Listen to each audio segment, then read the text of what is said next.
This is a situation where you could be a CEO of a billion-dollar startup that everyone wants to be a part of, and someone who works for your investor can call you a Nazi and a terrorist online, and like nothing happens.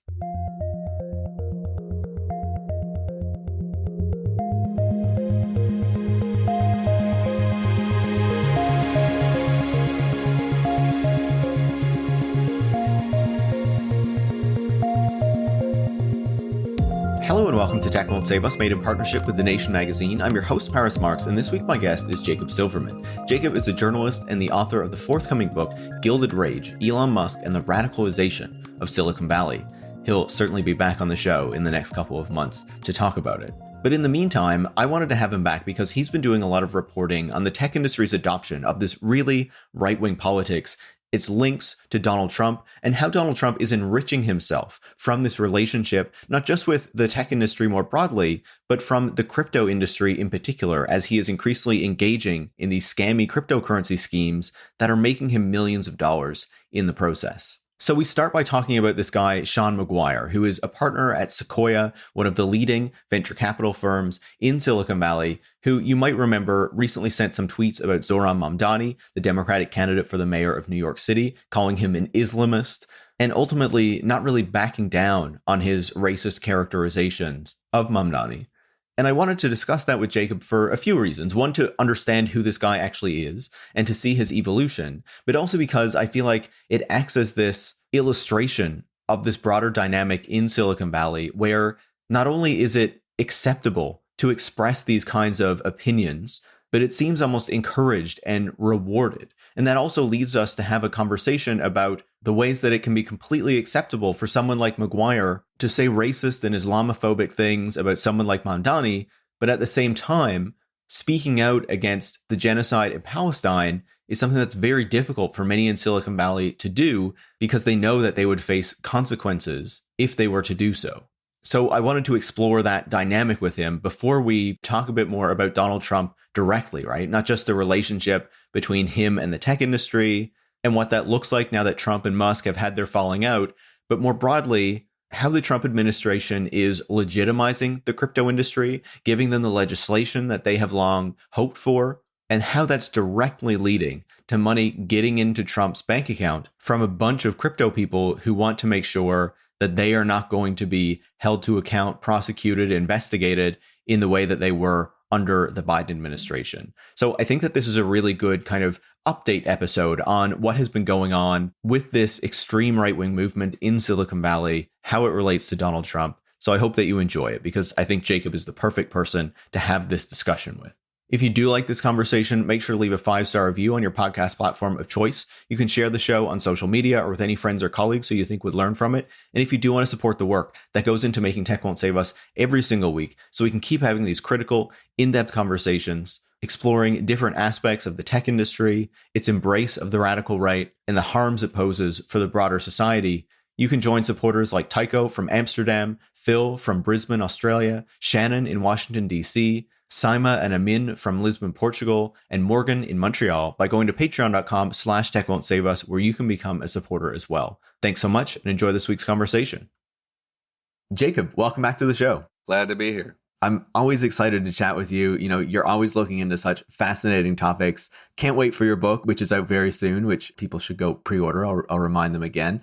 But you've been writing some really interesting articles lately about this relationship between the tech industry and the Trump administration, about this broader embrace of right-wing politics that we're seeing in the industry and championing of it, really. And so I wanted to start with one particular example of this that really seemed to get a lot of attention, given what it was and what happened around it. And that was that in early July, Sequoia partner Shawn Maguire, he got a lot of attention for some racist tweets that he sent about Zohran Mamdani, the Democratic candidate for the mayor of New York City. So to start, who is Shawn Maguire and what was he saying about Mamdani that really got people angry? So Shawn Maguire is a general partner at Sequoia, which is really the leading venture capital firm in the Valley. I mean, there's a lot of mythology attached to it because of the companies it supported. It has $85 billion or so under management. It's a huge influential firm, but it's also been a sort of publicly apolitical one or tried to be in its existence, despite having some of its partners be kind of politically active as Democrats and Republicans on their own.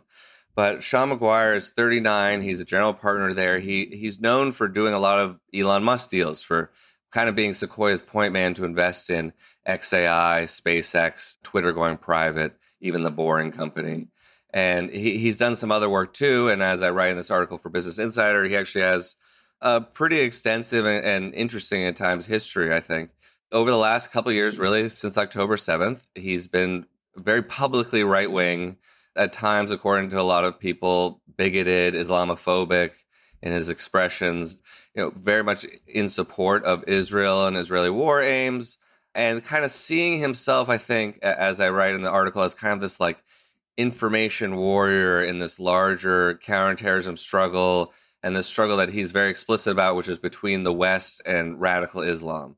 If you were around during the war on terror, or even sort of the Obama era version of it, like it's a lot of that kind of stuff, except VCs are now part of the conflict, and they're funding companies that are involved in the conflict. Like, I'm going a little astray here, but one of the points that I make is that Maguire invests on behalf of Sequoia in Israeli tech companies, especially in ones that are currently involved in the genocide in Gaza.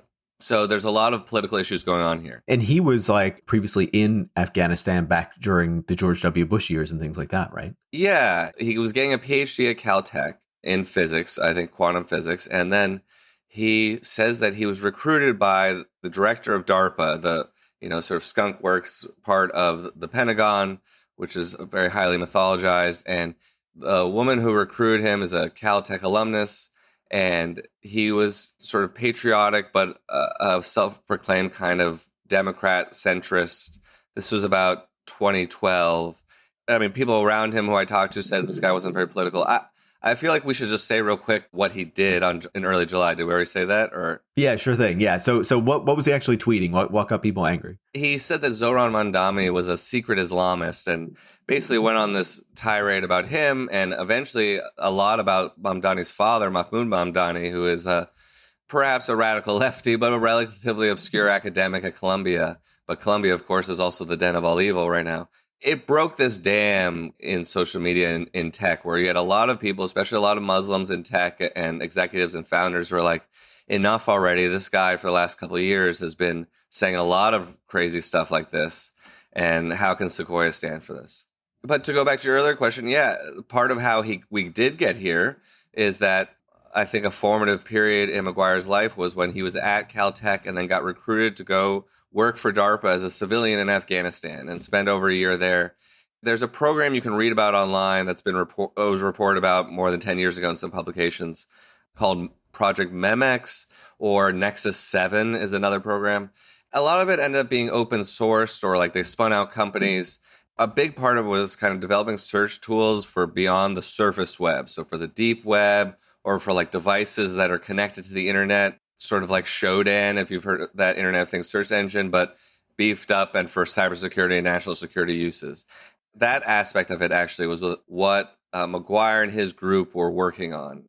I don't really know actually where they're based in Afghanistan. He may have tweeted at some point, but I do know that they traveled around. He was kind of known for his sense of adventurism. They lived in Afghan cities at times, like outside the wire, so to speak. He had traveled to dozens of countries on his own and was kind of like an outgoing backpacker type, besides being very technically and scientifically capable, according to people around him. And it sounded like Afghanistan at first was supposed to be kind of an extension of that adventure almost. Like, yes, I mean, he was interested in national security, but mostly this idea of cybersecurity, protecting U.S. networks from being hacked by Russia, China, North Korea, Iran. No one seems to mention Israel, but probably Israel too. And went there, again, with this sense of kind of duty and adventure perhaps in mind. But I think Afghanistan was perhaps one stop on his kind of milestone towards radicalization. He seemed to be, or at least claims to have been, very involved in kind of counterterrorism missions there, or access to very privileged intelligence. Some of it does seem a little bit of kind of war hero braggadocio or something. but other people have kind of testified at least to his technical abilities and that he was there and maybe saw some things. Do we know how he kind of gets from that point where, okay, he's in Afghanistan, he seems to be like kind of a backpackery figure. He presents himself as like maybe more of a Democratic Party supporter, to now, like, he's explicitly spouting racist, Islamophobic stuff, acting as though he's this kind of like warrior in the civilizational battle that these people seem to be trying to present themselves as being in. Yeah, and that's the terms he speaks in, especially, that are familiar to people who are tracking like the tech right and this elite tech right. So what happens is he comes back from Afghanistan, he resumes his studies at Caltech, but he also helps spin out a company from DARPA from their project in Afghanistan called Cadium with a Q. It was with some of his colleagues from there. Some of them are scientists. The CEO is a CIA analyst who leaves the agency to go be CEO of this company. And they do pretty well. It's basically this technology. I mean, I haven't tried it or really heard from anyone who used it, but they had a mix of government and big corporate clients. And they scanned people's networks. And it was basically like, do you have unauthorized computers or devices connected to your network? Are they located in Moscow? Are there people snooping on your networks? And it was a successful company for a while, and then it got renamed Expanse, and it was sold to Palo Alto Networks, which is a huge cybersecurity firm. And the number I've seen, there are different numbers tossed around, but I think it was about 1 billion. And so after this, you had part of that progression down towards like the counterterrorism info warrior path, but then he finishes his PhD. This is a very high energy guy, while also working at Google Ventures, where he gets a job as a venture capitalist and later becomes GV. And one of the main radicalizing events, I think, is that he left GV in part because he claims that he didn't get promoted to full partner, I believe, because he's a white man. And at the time, there was some kind of internal policy, it seems, to promote more women. I don't know what the exact policy was, because I don't think that may be publicly known, but also in his mind, it's no white men whatsoever. And this is very much during early woke backlash. I use woke mostly in the sense that these people use woke and not as like, it's not always an accurate descriptor or whatever, but like this is a period in which a number of people in tech have the same kind of reactionary response to what they see as woke politics or woke overreach. And so he left for Sequoia, which is the biggest VC firm, as I said. Patrick Collison supposedly helped him. He's the co-founder of Stripe. Maguire had invested in his company.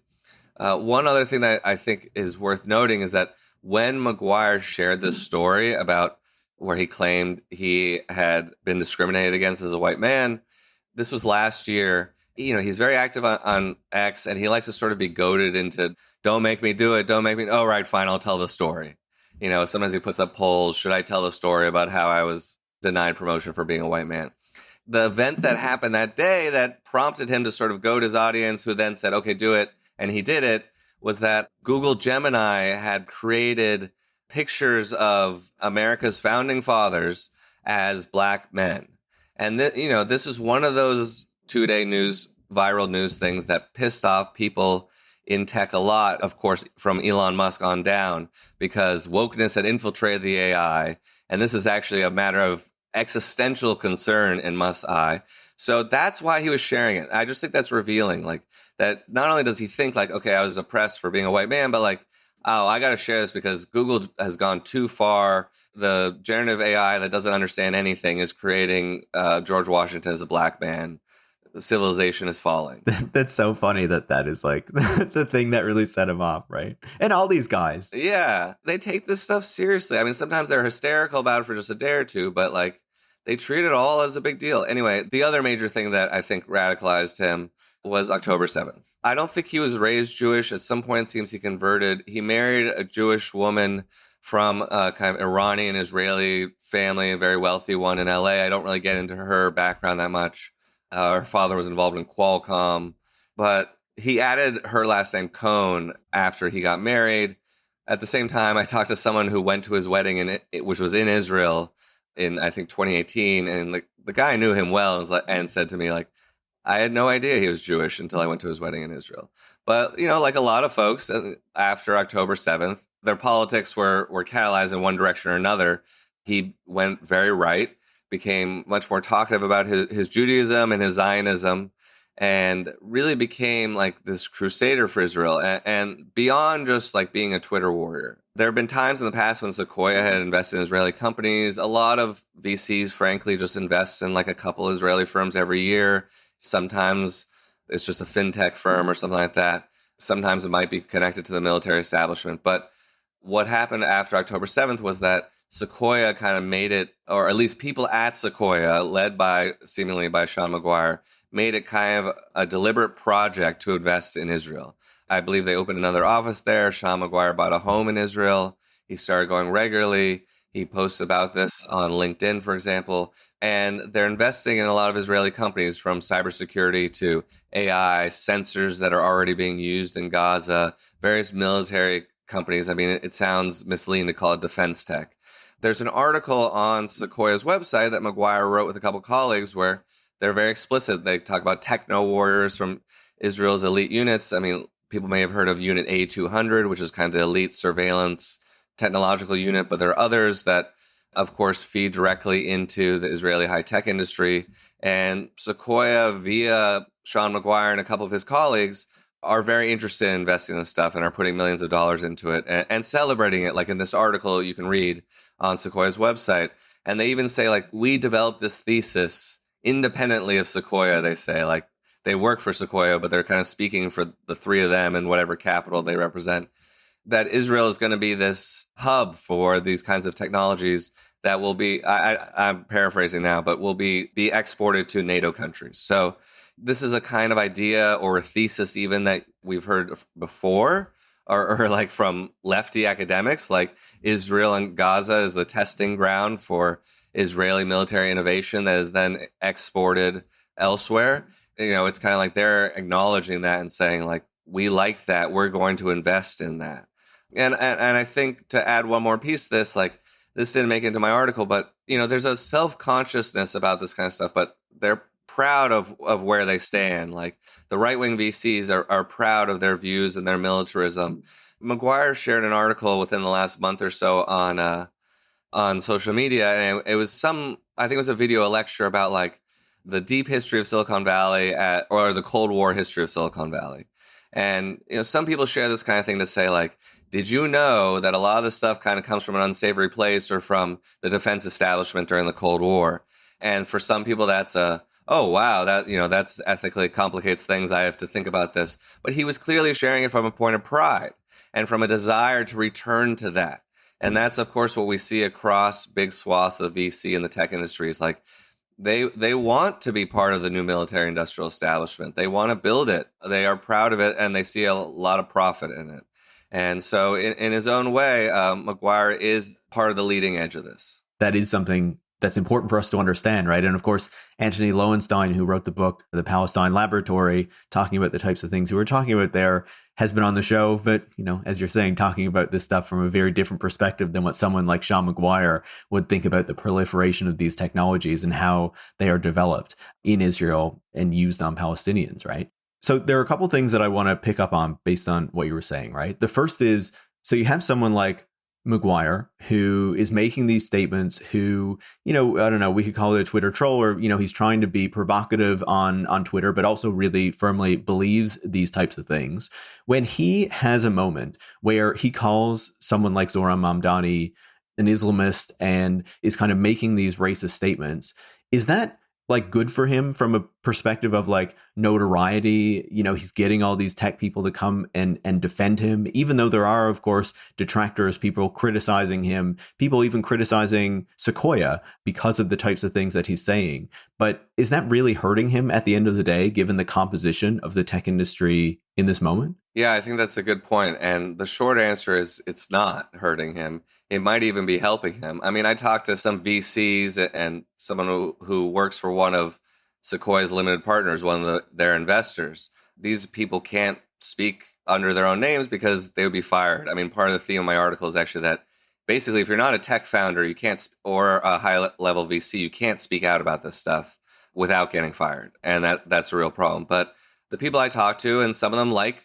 Maguire, some of them don't, some of them like him but think he's kind of gotten a little nutty as someone told me. There are different sort of interpretations. Some of these people are Democrats, but still, like, no one seems to really think that it's hurt him. Some people actually think it's helping his deal flow, as I quote one guy saying, because he is articulating a thesis, as I said before, or these ideas that a lot of people agree with. And bravado is actually sort of a valued quality in some VCs now, especially the guys doing military stuff or doing stuff that in some way might be in defiance of the establishment.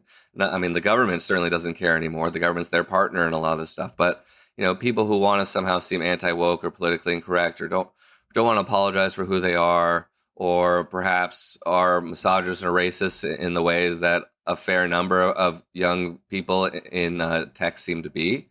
There's still a lot of Democrats or notional liberals in tech. I do think some of the personality types and beliefs we're talking about are more concentrated in what some people call little tech, but just like VCs and startups. There's a lot of it, and it's some really powerful people. Like, I think a revealing example is someone I talk about, Amjad Masad, he's the CEO of Replit. They had a strange problem recently where their AI deleted someone's app, but basically it's an AI coding app that mostly has had very good press. They popularized the phrase vibe coding, where you input a lot of instructions and it creates an app for you, and it's really buggy, but you keep giving it more instructions, and eventually, hopefully, you get the weather app that you always wanted or something. Just saying, I hate that phrase so much. Vibe coding. It's annoying. And like the other day, Travis Kalanick was talking about vibe physics. And I was like, you don't know what you're talking about. Yeah. But it's just a synonym for I don't know something. But the company is well respected, a unicorn startup. He seems to be well respected. He's of Palestinian Algerian descent, grew up in Jordan. His father's Palestinian, billion-dollar startup, riding the AI wave. Got everything going for him, but he is a Muslim, part Palestinian founder. And he even is sort of like an anti-woke guy. Like, he is not some lefty, but he gets an incredible amount of grief, I would say, on social media. And recently he went on Joe Rogan and he talked a bit about Gaza and his concern for Palestinians. And some people I talked to, especially Muslim people in tech, this was important to them. Say what you will about Joe Rogan. A lot of people watch this. Their bosses all watch this. It was a big deal for a respected startup CEO to go on Joe Rogan and talk about Gaza. The reaction from people was Shawn Maguire said that he was lying, that Masad was lying on air. Maguire seemed to post a cropped screenshot that was misleading. He got into this whole argument with Masad. And then what I found rather amazing was Keith Rabois, who kind of a hateful guy, but Keith Rabois is before compared Masad to a Nazi. Rabois used to work at Founders Fund, close Peter Thiel associate. Now he's a partner at Khosla Ventures. The Vinod Khosla is supposedly Democrat, but these guys are all authoritarians. Anyway, he's a partner at Khosla Ventures, called Masad a Nazi. After this most recent kind of dust up over Joe Rogan, he kept calling him a Hamas supporter, Hamas sympathizer. The amazing thing to me is Khosla Ventures is an investor in Masad's company, in Replit. Now, Keith Rabois didn't make the investment. Some other partner did. But his fortune is tied to it and everything. And very few other industries work like that. I mean, of course, there's harassment or abuse in all kinds of industries, or a lot of industries where traditional ideas of discrimination maybe are put by the wayside, certainly in Hollywood in some ways.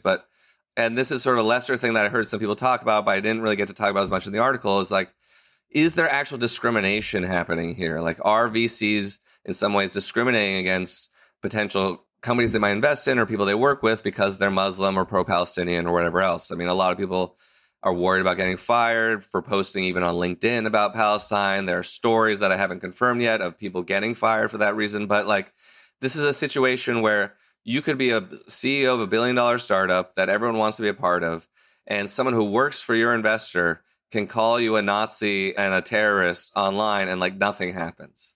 And that's the other part, I think, of what you were sort of asking about is not only does this seem to be good so far for Maguire, but nothing really is happening untoward towards except some criticism and some maybe bad press that he likes to kind of leverage into, memes and stuff.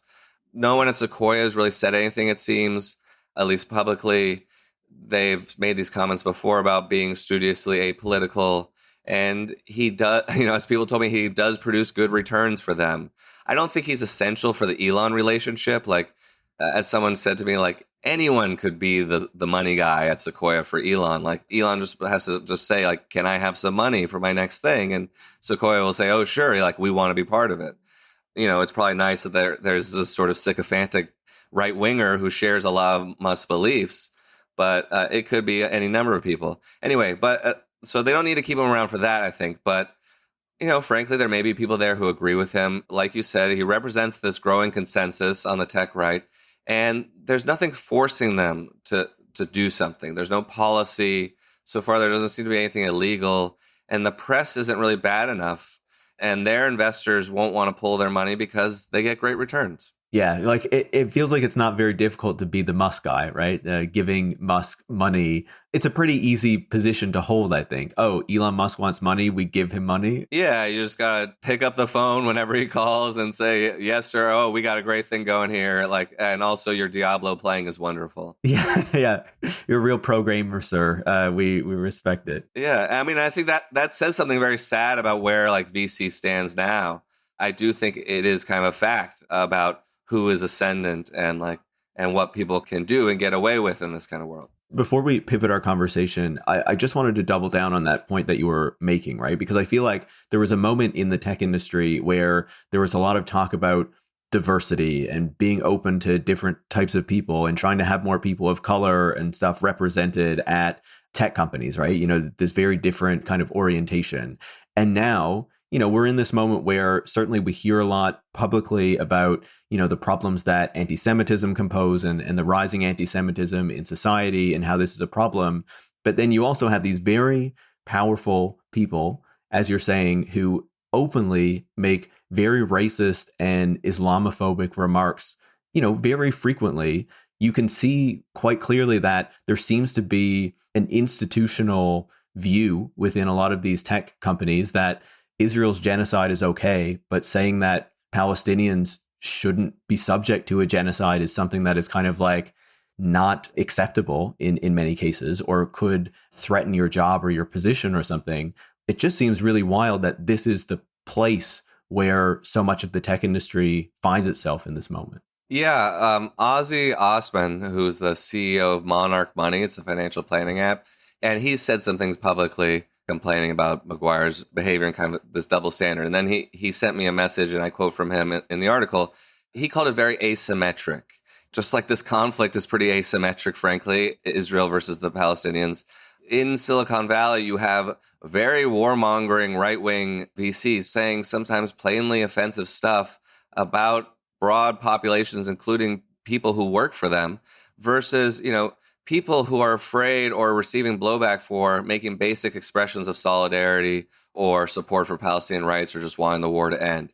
One example that was pointed out to me was the CEO of Hims, which is, they make pills for hair loss and stuff and kind of repackage stuff in friendly ads and nice packaging and kind of their health brand that has done pretty well. The CEO made a public statement to the effect of that he would be willing to hire protesters from Colombia and elsewhere who have been blacklisted, especially after all these CEOs across various industries have said we'll never hire people and tried to dox all sorts of people and stuff. It didn't strike me as a very extreme level of support or commitment. It seemed pretty open-minded, and he had an extreme backlash from within the industry. People were trying to short the stock. I mean, I'm sure that happens anyway, but it did not go over well.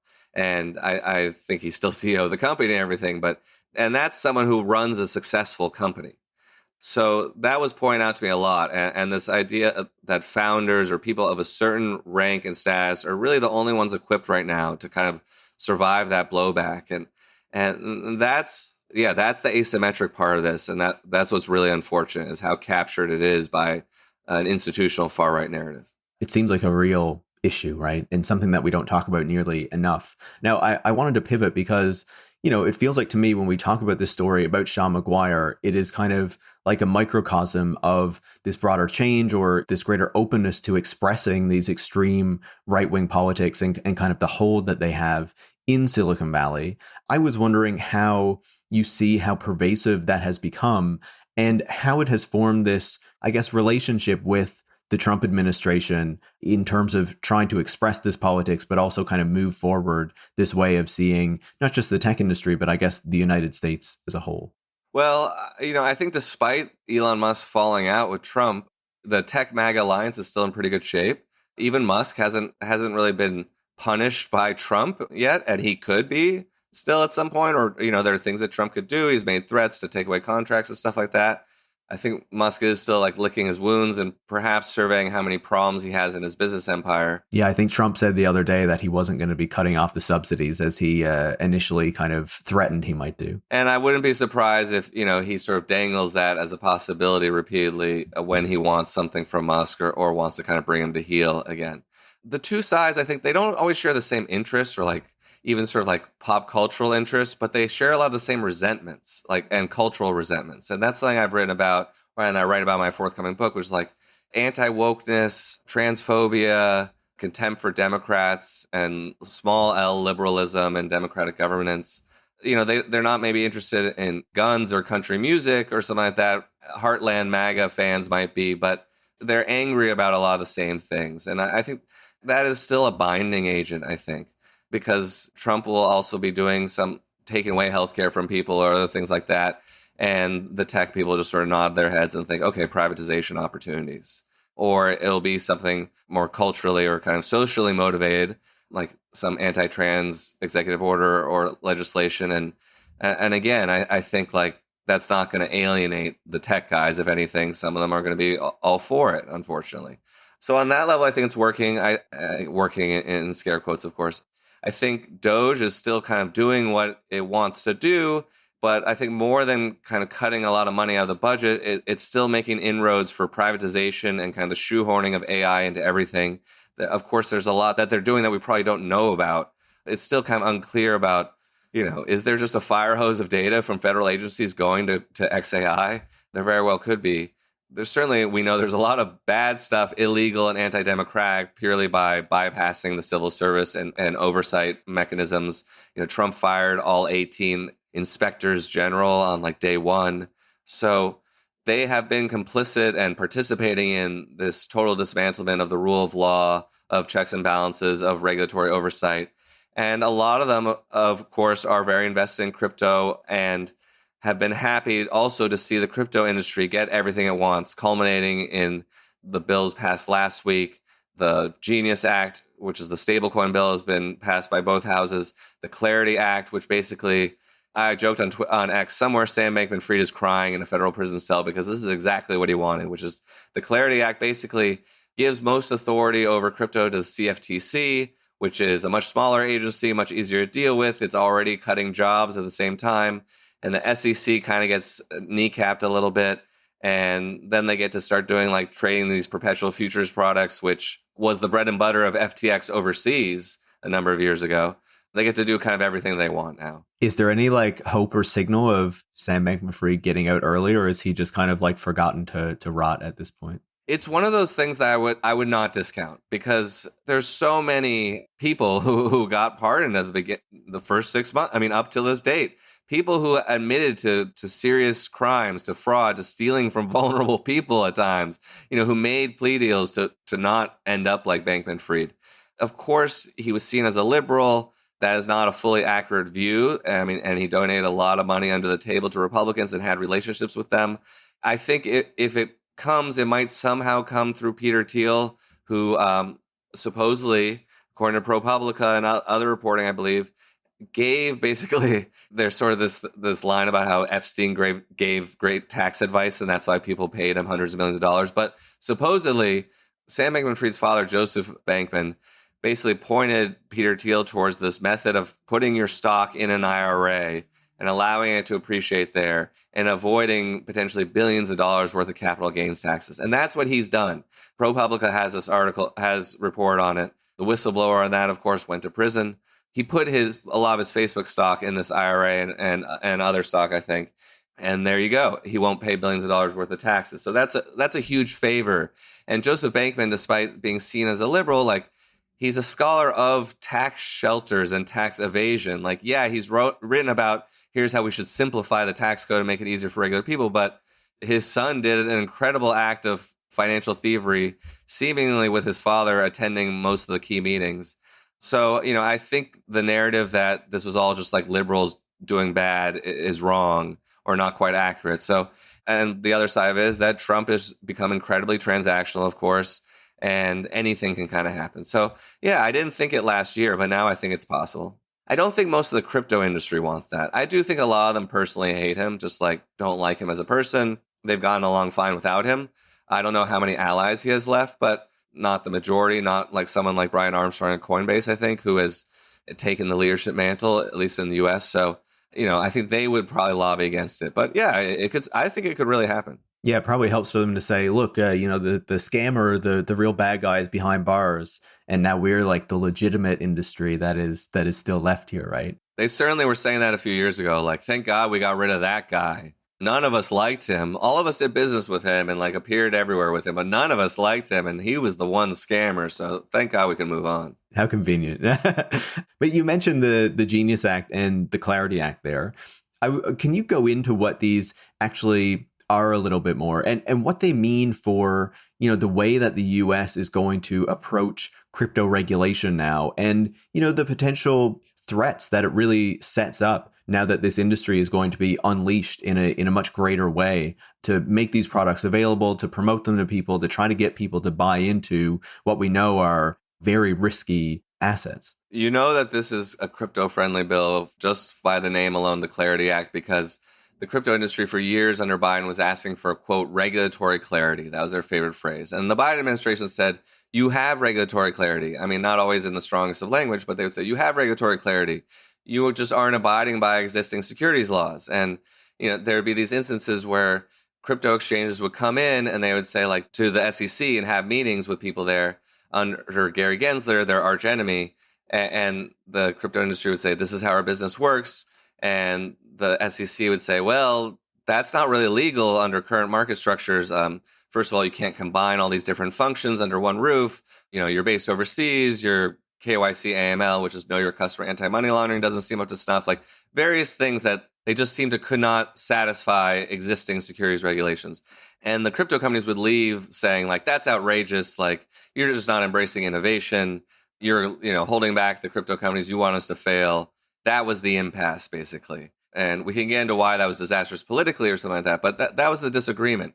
And so under Trump, through executive orders, through changes in personnel and policy, because, the new heads of these agencies can do a lot to dictate policy, they've basically given the industry everything that they've wanted. So they started out by pardoning a lot of people, by dismantling units at the DOJ and SEC focused on crypto crime, ended a bunch of lawsuits and prosecutions, including against, notable people like Justin Sun that were probably slam dunks under a competent administration. And then you get the legislation, which is finally passing.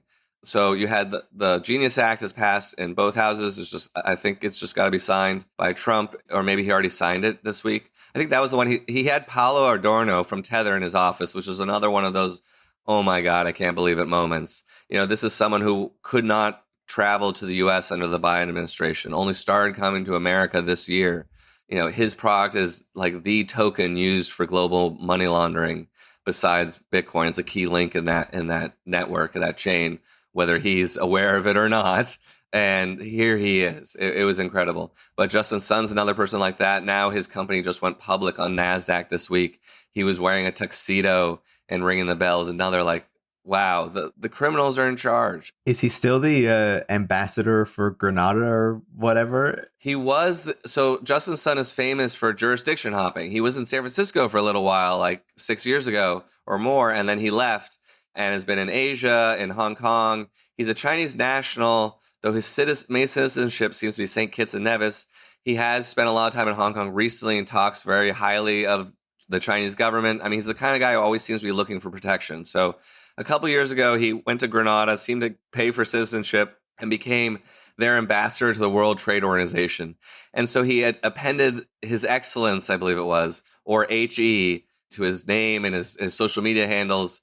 And it was occasionally going to Switzerland to take pictures. Then a couple of years later, the government, thankfully democratically, turned over in Grenada, and the new administration was just like, no, thank you. you can retire your hat and your HE. Yeah, what is going on here? Yeah, and then he left.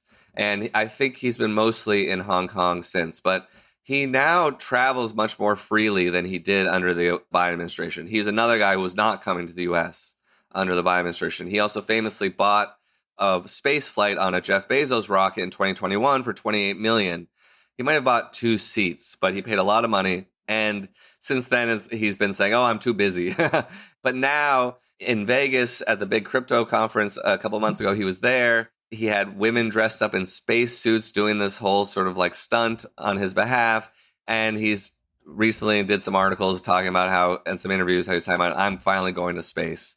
Everything has kind of come full circle culturally, but especially legally and enforcement wise. There's like no mechanism like, and the DOJ can also like set priorities. So the government has basically said, don't enforce a lot of this financial crime. We don't care about this. I mean, another executive order was to not enforce the FCPA, the Foreign Corrupt Practices Act, which is something that actually they should have prosecuted Sam Bankman Freed under because he allegedly bribed Chinese officials more than $150 million worth of crypto. Carolyn Ellison testified to this in court. But now that kind of thing is actually legal because the Trump administration said, we're not going to enforce that. And this was an important law that actually restrained a lot of bad behavior by both American companies and foreign companies who didn't want to really be caught in the net of like, you know, bribing the government of Guinea for a mining concession and then being caught and getting screwed over by American authorities, which did happen sometimes and was like obviously a tool of soft power, but sometimes a good thing for kind of global rule of law and governance. So everywhere you turn, this is all gone. And then it's been codified now in this legislation. The Clarity Act really makes it so that a lot of these tokens probably don't have to be registered as securities, which is what the SEC wanted before for them to be registered as securities. It's all pretty much going to go under the CFTC, which previously ruled that Bitcoin and Ethereum are commodities, just like corn or oil. Why not? And the main picture here is that like a lot of things that they've been doing or want to do are going to be legal. They're going to have better access to U.S. banking and finance, which is what they've wanted all along too. And they won't be breaking the law just by issuing tokens and trading them on their own exchanges.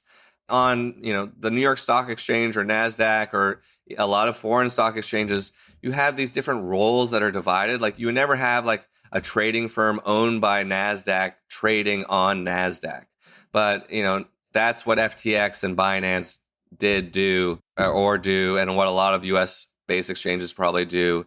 You have all these kind of roles vertically integrated. And this was what the SEC was saying, no, you can't do that because you can manipulate markets, trade against your customers. There's all kinds of room for corruption. You can allow people to front run if they pay you extra, you know, all sorts of things that happen in mainstream finance, but there are mechanisms to guard against them. And now we're just not going to really have that. You'll have kind of a fig leaf regulatory structure that has a few protections. But, you know, I talked to a congressman yesterday, Sean Casten from Illinois, who talks about this stuff a lot. He thinks that this is still going to be a huge vector for money laundering, whether you're the president or whether you're one of these other financial criminals.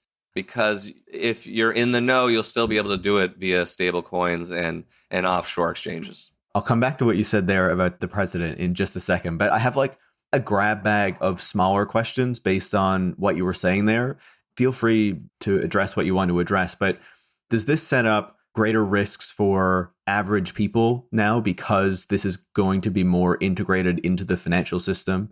Does it set up like structural concerns for the financial system, like possibility of economic collapse, recession? And I guess the final question that I have around those is, I've seen some people writing about how kind of legitimizing stable coins becomes actually a threat to like the dominance of the US dollar and the position of the US dollar in the global system. So I wonder on, you know, what your thoughts are on those different pieces of this. There wasn't contagion really into the mainstream financial system. Now, a lot of everyday people, unfortunately, did lose their money because this was the boom for everyday retail traders and speculators, like people like you and me and your taxi driver, people you meet in restaurants, or your cousin was like, yeah, I saw the Tom Brady commercial. I'm going to go buy a bunch of meme coins. And then, unfortunately, they lost their shirts. But there wasn't a lot of fallout in mainstream finance or kind of the legitimate economy. There were some crypto-related banks in the last couple of years that failed.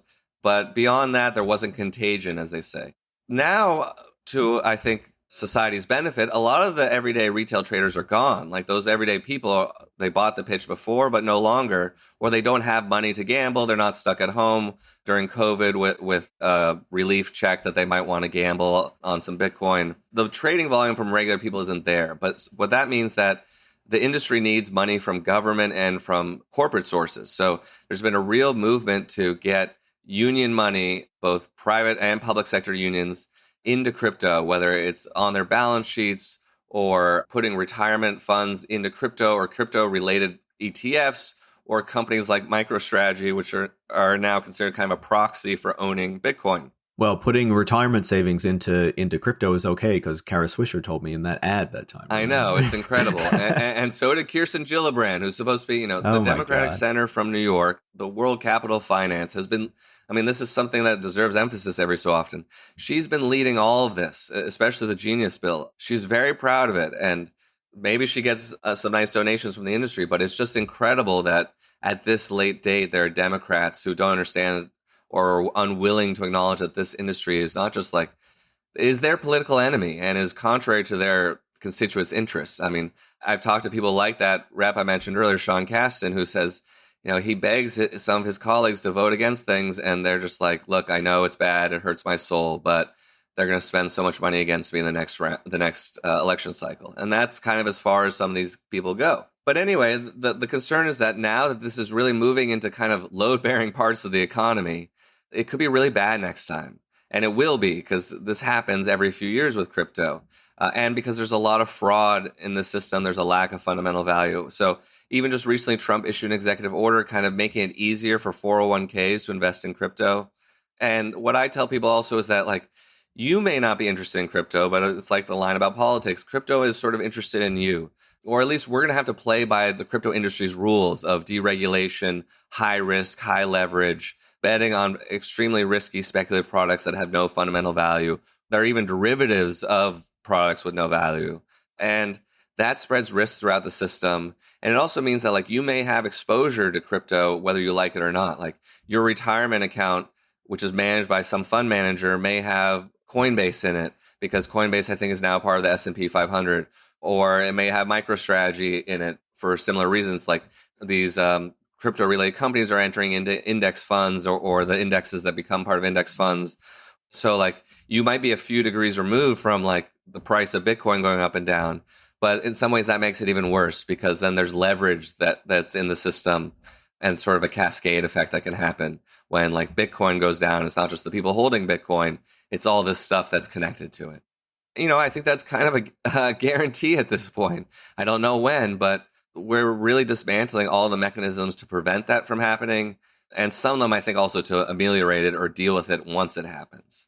One danger is that the losses will be socialized and that the crypto industry, who are some of the worst political actors we have, are going to be bailed out. Yeah, it seems like a huge risk, right? The more and more that this works its way into the system, it just feels like, obviously it's not the same as what happened in 2008 in the lead up to that, but the more you see this financial deregulation, the more you're kind of set up for a time when sure, things can boom in the short term, but then things are going to come crashing down and we're all going to have to feel the effects of that, right? Yeah, and there are some definite similarities. There's a reason why people are posting big short gifts all the time. There's a huge bubble. And also, during the housing crisis, at least people had houses, but one of the problems was there are all these complex financial instruments or these synthetic derivatives that, again, were a few degrees removed from any tangible asset or debt or mortgage itself, created all this risky, highly leveraged economic activity that was fundamentally not productive, except for some Wall Street high rollers who are taking huge risks on this stuff. And so, once again, we're having this financializing of what in this case is actually a worthless underlying asset, not, houses and mortgages have some value, but again, a similar kind of process and financial engineering has taken place. And I think if it's not the cause of the next recession, it's going to be one of the explosive catalysts. Maybe there'll be a war or an asset collapse in some other sector or something like that, or the AI bubble will burst because OpenAI and others can't pay their bills anymore. But this will be a huge component of it that will affect a lot of people, unfortunately. Definitely. And, you mentioned the president there. As we start to wrap up, we're talking about cryptocurrency. Donald Trump is obviously passing these bills that are going to make it easier for these companies to get everywhere throughout the American financial system. But he has been very much involved in cryptocurrency himself, and in particular, trying to make a lot of money off of it. And it also seems, based on some of your reporting and some other things that I've read, that these crypto folks are also trying to buy influence with them through buying these crypto tokens and things like that. So what do we see in that aspect of it with the, I guess, like corruption, but also like just the way that he is enriching himself by using these crypto tokens? Trump is making hundreds of millions of dollars, if not billions of dollars already through a number of crypto ventures. We don't have to get into all the details, but there's the meme coins. World Liberty Financial is the most important one. And there's the World Liberty Financial token. There's the stable coin that they're issuing. Which, just as a quick aside, how could any Democrats vote for a stablecoin bill while the president is about to issue his own stablecoins? Like, it's just absurd. But, the main point is he's just kind of able to issue either himself or through his proxies kind of tokens on demand, and anyone can buy in and put money in his pocket, whether he makes the deal or they want to or not. Like, with crypto, anyone can send him money. I've said this in a couple of interviews, but like, if you're a foreign head of state, it's in your direct financial interest to buy either the Trump meme coin or World Liberty Financial tokens, and to make sure Trump knows it. And you don't have to call him up and ask permission. You can just go online and tell your finance minister, if you're the dictator of some country, or you're Viktor Orban or whoever, buy these tokens before Trump comes for his state visit. And then we're going to ask him, to build a radar station here, or give us $1 billion or something. That's just a new facet of statecraft right now, I think. There are other ways in the past to bribe officials. We've, of course, seen Trump get the $400 million jet from Qatar, which is a huge problem from just a bribery and security perspective. But this is an ongoing thing with kind of no limit, potentially. There's more than $150 billion worth of Tether in circulation, and this is like a pseudo-legal token, but not really. What's to stop there being $100 billion worth of USD1, the Trump stablecoin, in circulation in a year or two? It could happen if, they just want to, or if the bad people who are already putting money into his companies continue to do that. So, we have the example of Justin Sun, who now I think it's about 200 million across various investments and token purchases. He had his SEC case dropped against him, a multi-billion-dollar fraud suit. He's clearly feels free to travel into the U.S. now. He went to Mar-a-Lago to this gala, the meme coin gala. He's doing big things. He's promised to support Trump's stablecoin. There's deals, it seems, or involving Binance, the shadiest crypto exchange in the world, has a very long rap sheet, but its CEO is now seeking a pardon. And then, as I've been trying to report on more, they're like all these people that we don't really know about, or are a little murkier in their dealings with Trump and his crypto empire, which includes, Trump's sons. It includes Steve Witkoff, Trump's most important diplomat, Steve Witkoff's sons. Like, this is very much a fusion of the political office, Trump's friends and family and business interests. So one of the ones I report about recently is last month, there was something called the Aqua One Foundation published a press release saying, we bought $100 million worth of World Liberty Financial token. We're proud to be in business with them. We're going to support the stablecoin and future projects. And there was only one person named in connection with that company, someone named Dave Lee. And he had an X account, but it was very thin, and it was hard to tell who he was or what this company was. And I published a piece in The Nation basically saying, like, it doesn't seem like this company exists. I can't find anything saying that Aqua One Foundation is a real thing. You go and look on the blockchain, and you can actually see where they sent at least $80 million worth of stablecoins to World Liberty Financial. Like, a deal happened. But I couldn't find anything, and no one would tell me anything. I contacted World Liberty Financial's PR. They said, we'll get back to you. They never got back to me. And then I published that first piece of The Nation, basically, here's the good faith effort I made to find something here. I contacted all these people. There's nothing here, except for money being sent. So I got a good tip, and I basically did some research and investigating online and was able to find with a pretty good degree of certainty who this Dave Lee behind the company was, the guy with the X account. Their server was hosting a website of what turned out to be a related company, and also some stuff he had tweeted about. Under his other company, he's appeared at public events, which there are videos of those events. Like, it was kind of piecing together this trail, and I was almost positive that I had the right guy. And then things that have happened since, I am positive. But it appears he grew up in Brazil. He's of Chinese parentage. There was a Chinese publication that did a small bit of reporting about him that said he supposedly comes from a wealthy business family that moved to Brazil. Doesn't really say much more than that. He went to NYU and went to business school there. I have a picture of him in a club in New York. Seems to come from some means. And then he went to China and mostly Hong Kong and got involved with a company. And this was the link, really, called Web3port. Web3port is known as a market maker behind all these crypto projects, but they have been accused of basically manipulating markets or scamming or running off with the money a few times now. And my theory is that Web3port was trying to rebrand under Aqua One without really telling anyone. They didn't do a very good job of it.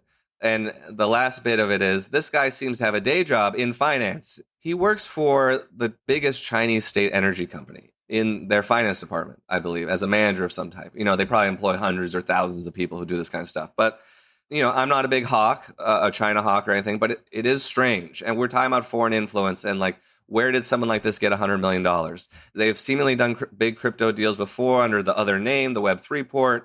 They've invested in other companies, but still, not every kind of crypto hustler in Southeast Asia or East Asia has $100 million to send to the president of the United States. And somehow this guy does. And since then, he's done some things like he kind of acknowledged controlling both websites. He never actually denied that he's this guy. He just sort of gave me the worst PR speak emails of saying, like, we're glad to answer any questions, but he still never answered any questions. But again, he's acknowledged controlling the websites and done a couple other things that I'm pretty much 100% sure it's him. He also sent me some dick pics afterwards through a couple like throwaway Signal accounts, which it's got to be him. I mean, the first one said, hey, I have something about your Aqua One Foundation article. Cue the pic. It's a weird thing because this guy is like, this is a big deal. This is someone who's representing mysterious interests is sending the president. The president gets like 75% of all token sales from this company, sending the president like $75 million basically. And yet he has bad OPSEC and responds with like juvenile behavior. He also shut down one of his accounts that helped me link the two of them. And then he reopened it. So like, I'm sure this is the guy. He hasn't named a single fact I got wrong. But at the same time, like nothing has happened. It hasn't even been picked up by mainstream media. I think some crypto media reported about it, but like, and this is going to keep happening is kind of the point too. Like, I'm glad I identified this one guy. Frankly, it was pretty satisfying, but like, there's a lot more of this out there. And some of these will be announced and the people will be tracked down like I did. And some of these are never going to be announced or never going to pass through the blockchain. They'll be done over the OTC at a meeting between Don Jr. and some UAE prince in Dubai. And no one will ever know. So that's why, like, we're really talking about the biggest financial scandal or corruption case in U.S. presidential history. Like, this is like, I hate to be condescending by saying this is Banana Republic stuff or something, but this is like, authoritarian president steals everything and then flees to Riyadh or Moscow. It's like that kind of thing. And that's why I'm constantly banging the drum about this and like that I think it's really important. Absolutely. I remember during the first Trump administration where we'd occasionally be talking about, the foreign government spending money at his hotel in DC and then telling him about how nice it was there, to like get that degree of influence.